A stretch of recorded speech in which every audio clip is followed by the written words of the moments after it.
Welcome to your friendly doctors.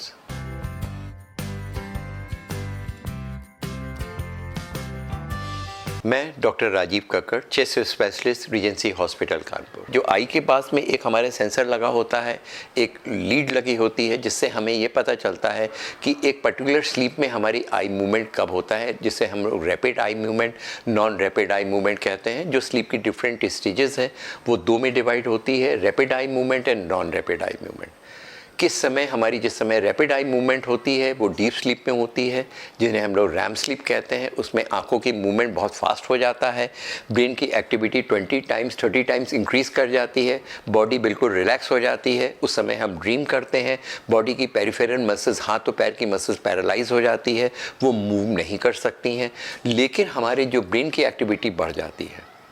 तो इस तरह हम लोगों ने क्या पता करा, उनको सेंट्रल एपनिया है कि नहीं है, उनको ऑब्स्ट्रक्टिव एपनिया है कि नहीं है, स्लीप की स्टेज में जा कर के उनको रैपिड आई मूवमेंट हो रहा है कि नॉन रैपिड आई मूवमेंट हो रहा है। उसके बाद में जो हमने आपको पहले भी बताया, जिस समय एयरवे ऑब्स्ट्रक्ट करता है, सेंट्रल एपनिया में आपके चेस्ट का मूवमेंट नहीं हो रहा है, उस समय हम लोग ऑक्सीजन सेचुरेशन देख रहे हैं। अमूमन हमारे हेल्दी कंडीशन में हमारा ऑक्सीजन सेचुरेशन 95-96 रहता है। स्लीप जैसे जैसे नींद जाती है तो अमूमन हेल्दी कंडीशन में भी 1 या 2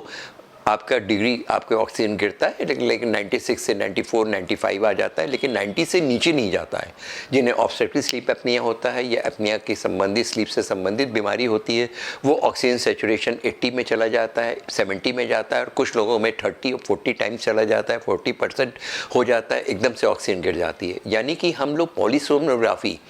स्लीप स्टडी में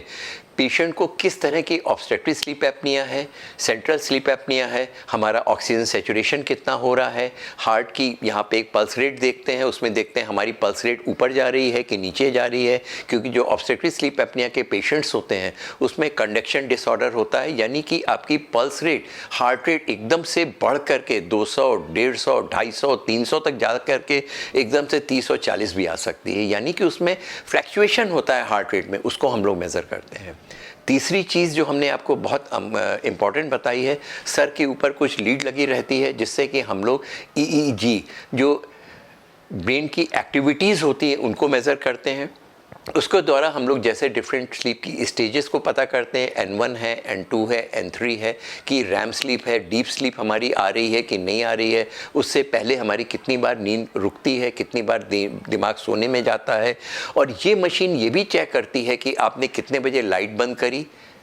एक्चुअली पेशेंट कितने देर तक करवट लेता रहा, कितने बजे वो सोने गया, किस समय अपने लाइट ऑन करी, और डिफरेंट डीप स्लीप हुई कि नहीं हुई, और उसमें किस तरह की प्रॉब्लम हुई।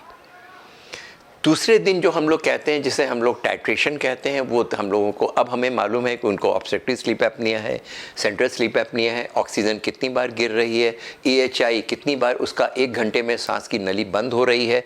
वो ठीक हो सकती है कि नहीं ठीक हो सकती। उसके लिए हम लोग एक ऑटो CPAP या बाईपैप का मशीन का उपयोग करते हैं, नाक और मुँह को कवर करते हुए लगा देते हैं। उस मशीन में एक छोटा सा कंप्यूटर लगा होता है, वो देखता है कि आपकी सांस की नली कितने प्रेशर पे बंद हो रही है, उस प्रेशर को मेज़र करता है, वायुमंडल से उतनी एयर खींच करके आपकी एयरवेज में आपकी जो सांस की नली में है उसको वो पुश करता है, जिससे सांस की नली खुली रखती है। यानी कि 1 घंटे नेक्स्ट डे जो हम टाइट्रेशन कर रहे हैं उसमें हमें मालूम पड़ जाता है कि अगर उस पेशेंट की 60 बार या 70 बार सांस रुक रही है, वो घटकर क्या 5 या 10 बार आ रही है कि नहीं आ रही है, उसकी स्लीप की साइकिल जो कि ख़राब हो गई वो पूरी हो रही है कि नहीं हो रही है, उसका ऑक्सीजन सेचुरेशन नॉर्मल हो रहा है कि नहीं हो रहा है। इस तरह हम लोग उसको पॉलीसोनोग्राफी और टाइट्रेशन करके पेशेंट की बीमारी कौन सी है, कितनी स्लीप हो रही है, ऑक्सीजन के बारे में, ब्रेन की एक्टिविटी के बारे में पता लगा सकते हैं, और कितना वो इम्प्रूव कर सकता है इसको भी हम लोग पता कर सकते हैं। Thank you.